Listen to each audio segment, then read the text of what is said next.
Yo, yo, yo, yo, yo, yo, yo, yo. All right, guys, we're going to talk about parallel lines being cut by a transversal. So this word transversal is definitely a new one for you guys.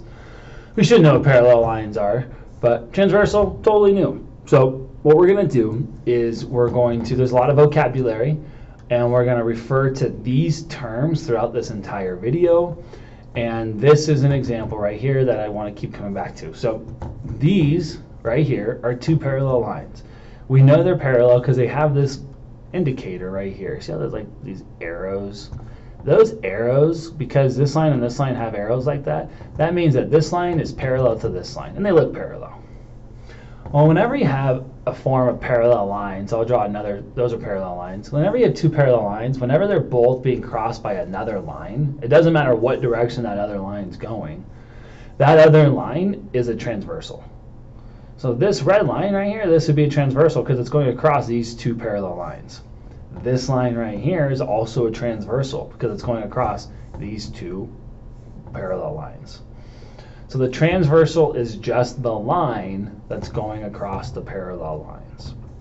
Whenever this happens, what we have is we have some unique angle pairs that are created. Because if you guys notice, if we look here, I'm going to put a box around the top half. If I look at this, just the top box here, okay? I look at just this top box. This right here looks identical to this bottom half. They look the same, okay? And so because of that, they have special properties. And the reason why, because these lines are parallel being cut by the same line, it's creating some angles that are all going to be equivalent to one another. So let me show you what I'm talking about that. We're going to get into corresponding angles, alternate interior, alternate exterior, and same side interior.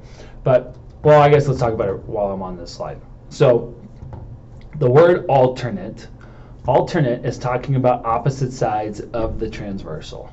So whenever it says alternate, that means it's on the left and the right of the transversal. So if I look at angle 3 and angle 6, these are considered alternate angles because they are on the left and the right side of the transversal. Okay. Also, what we know about alternate interior angles is that word interior. Interior means they are inside the parallel lines. Okay, they're on the inside of the parallel lines because they're in between the two parallel lines. So 3 and 6 would be considered alternate interior angles. Another pair of alternate interior angles would be 4 and 5. They're on opposite sides, they're alternate, and they're on the inside, interior. So let's write the word interior. Ooh, interior inside this, and then on the outside would be exterior. Okay, so alternate interior on the same side, I'm sorry, on opposite sides of the transversal, but they're both in between the two parallel lines. Now, one thing I want you to add onto this definition, you can do it off to the side, you can do it off to the side if you want, you can do it in here, but alternate interior angles are equal. So if angle 4 and 5 are alternate interior angles, and if I know that angle 4 is like a 45-degree angle, that means angle 5 is also a 45-degree angle. So these are always going to be the exact same angle. Now, alternate exterior angles. So alternate still means opposite sides of the transversal, but now they're on the outside of the parallel lines because they're exterior. So angles like 1 and 8 would be alternate, opposite sides of this transversal, exterior because they're on the outside of the parallel lines. Alternate exterior angles are also equal. So let's write that in as well. Alternate exterior angles are equal to one another. They are the same. Same side interior. So same side interior angles. So same side means they're on the same side of the transversal. So now we're not on alternate, we're on the same side. And they're on the interior. So angles 3 and 5 are on the same side of the transversal, on the inside here, in this interior. These add up to 180.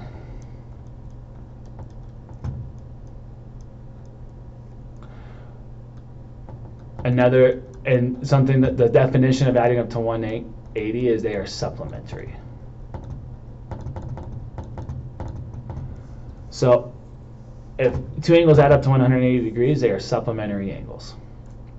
That's just a definition of adding up to 180. So what that means is if angle 3, or let's say angle 5 is 50 degrees, I can figure out what angle 3 is because 50 plus whatever this angle is has to be 180.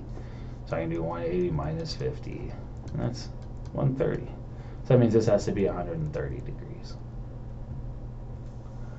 And then finally, corresponding angles. Corresponding angles, they are also equal to each other, so we can put are equal. And the reason why is corresponding angles are the ones that are on the exact same side of the transversal.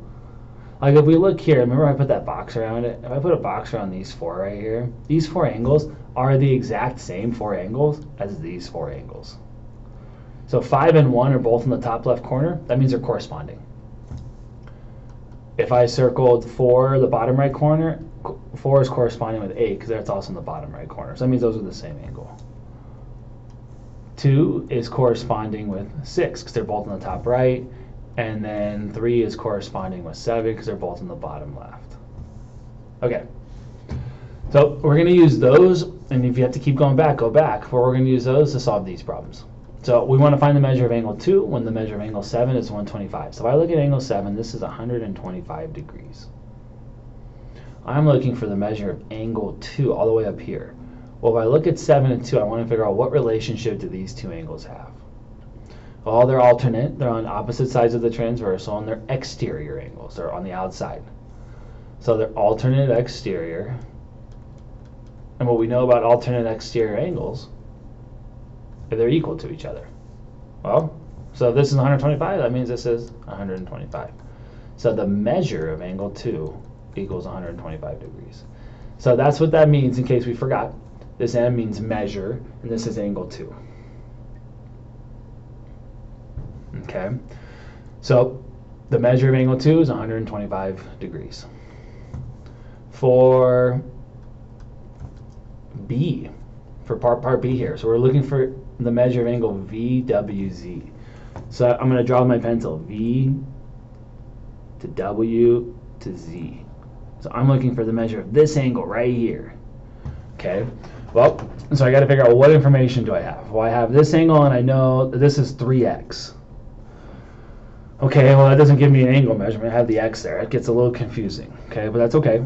I know that this is 3x, but I also, the other angle that I'm given information about is this one right here is 6x. So I want to see, well, what do I know about these two angles? Are they the same? Are they supplementary? What are they?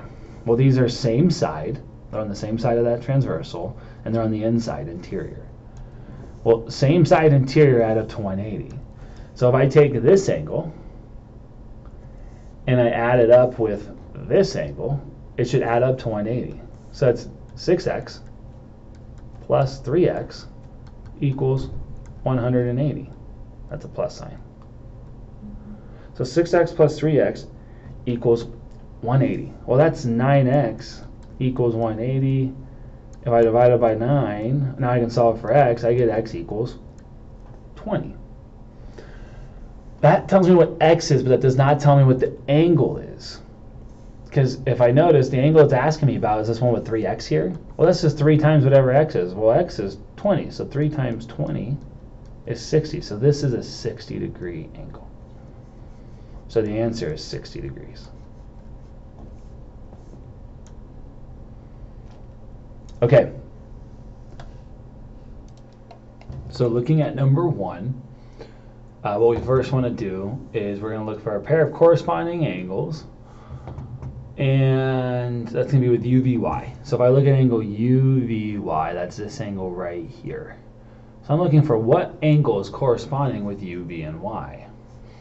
Well, again, if I look at just these 4 right here, pretending this parallel line's not here, that's the top right. So that means it's got to be this top right as well. That's VWZ. And that'd be angle. We use this symbol for angle. Now let's look at WVY and VWT. Let's see, WVY, so we're looking at this angle, and VWT and this angle. So now I'm just identifying what are these. Well, they're in the interior and they're on opposite sides of the transversal, so they're alternate interior.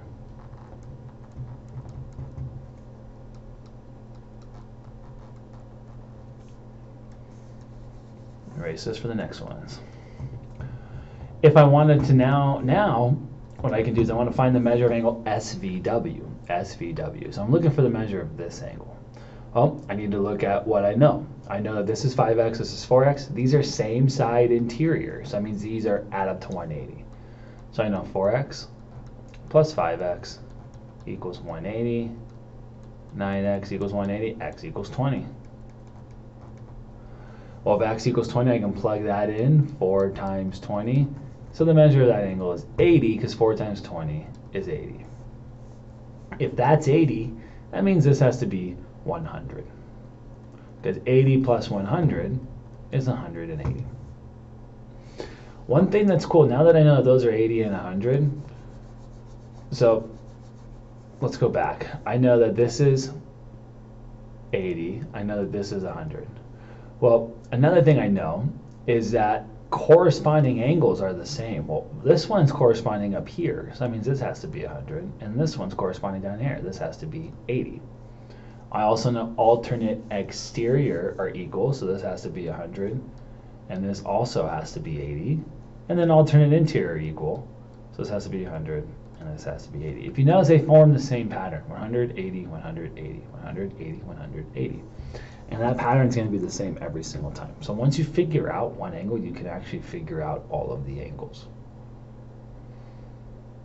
Okay. So,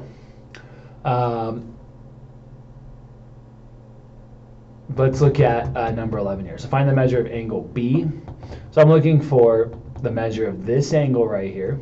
Well, you see I have this box. This means 90 degrees. That means these two angles form this entire box. So that means 65 plus whatever B is. If I add those up, it makes 90, because this box was separated into these two angles. So if I add these angles up, it's going to make that full 90-degree angle. So there's that quick equation. So I know I'm just really doing 90 minus 65. And I'll get the measure of angle B for this one is 25. Now finally for number 12, here we have those little arrows I was talking about. So these mean that these are parallel lines. Here's the transversal. This is another transversal, but this one's just separate, and this doesn't have anything to do with what we're working on, because it's asking me to find the measure of angle B. So I'm looking at these two parallel lines. I'm looking at this angle and this angle, which are alternate exterior angles. So the measure of angle B is 60 degrees, because alternate exterior are always equivalent to each other. Okay, that's it. That's all I got for you guys. All right. Things to remember: supplementary